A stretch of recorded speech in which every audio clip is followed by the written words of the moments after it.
Hi guys, good morning. We are here in Yosemite National Park in an area called the Valley of the Gods, and I have my wonderful friend Nadeen, an amazing photographer, a landscape photographer who has so graciously picked me up and taken me here to shoot together. So Nadeen is my guest photographer for the landscape portion of our travel photography Demystified. And I'm going to turn it over to Nadeen, and she's just going to talk about things about what she looks for when she comes to a scene, what elements she's looking for, and just kind of walk us through her thought process on getting some of the amazing photographs that she's gotten in the park. Right, so when I'm out at a scene looking for different elements that I want to capture, I always look at light first, and we're here pretty early this morning, so the light's not quite ready yet. But the other things I'm looking for in a landscape are something that will give me depth to the image. So I definitely want a foreground element, something midground, and then something in the distance. So in this scene we have, of course, the Merced River with rocks and some dry grasses for our foreground element. And then we look toward the distance, we have more of the other bank, more trees, things like that on the other side. And then in the distance we have El Capitan and the valley view on into Yosemite Valley. So those are some of the elements that I look for. I really am a line person, so I like to look for leading lines. In this particular scenario we have the Merced River, and we have this great expanse of rock and the river, so it's stretching out toward the rocks over there. We can use that in a wide angle perhaps. I also really love these logs here, so if I wanted to get just this left bank portion, I would probably scoot back a little bit and get the log that would lead us into this scene of the Merced River. So those are just some of the elements that I look for.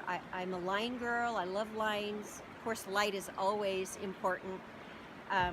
It's also good to do your homework before you go out and shoot, so know the area that you're going to shoot, know the do's and don'ts. We are in a national park, so they have some regulations that we need to comply with. And do your homework ahead of time. Those are my tips, I think, for this morning. Just to add a little fun and an extra element to the landscape photography this morning, I brought my sphere. It's just a clear glass sphere to shoot through. So it reflects the scene in the background, but it's upside down. So focusing on the sphere gives us the upside down version of the environment that we're in. And it's just another element to add some fun to landscape photography and any other kind of photography as well.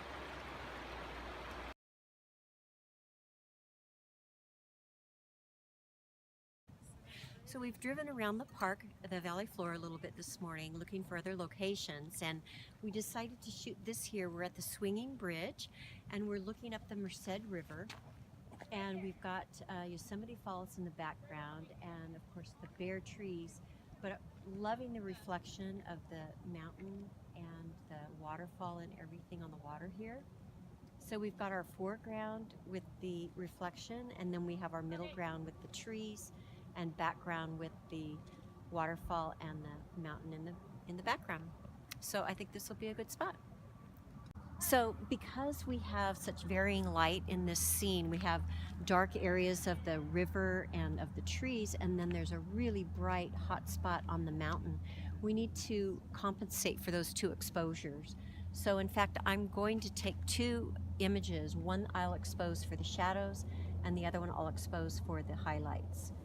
So on the back of my camera you can see this one I've exposed for the foreground. This is all properly exposed, and then I've exposed for the sky and the hot spots on the rocks. So in post-processing I will blend those two images together to get the upper part that is properly exposed, and then the shadows that are then properly exposed in the bottom.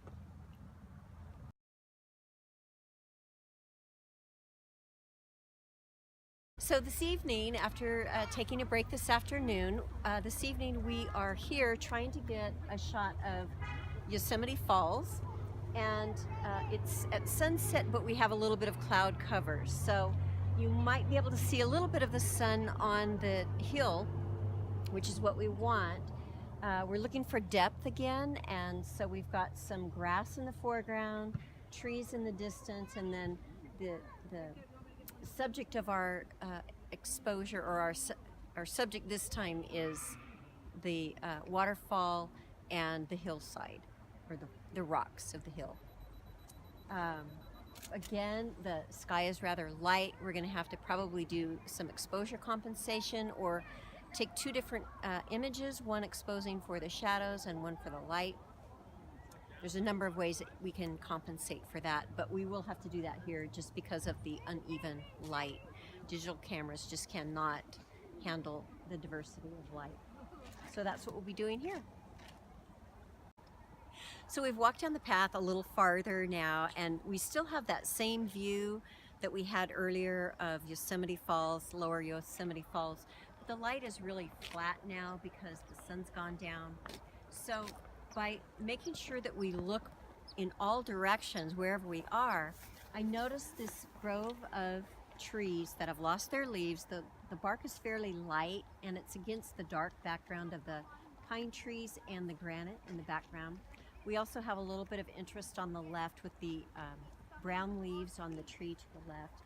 So make sure that whatever location you are in, that you look in all directions and find the other options that might work for you. Just because one direction doesn't work doesn't mean another direction won't work. The light is very flat, but we have contrast between the trees and the background. There's a little bit of growth in the front here, some dried weeds, so we can use that as our foreground element if we'd like. But I think the main thing, the hero of this image will be the contrast between those bare trees and the dark pine trees behind them.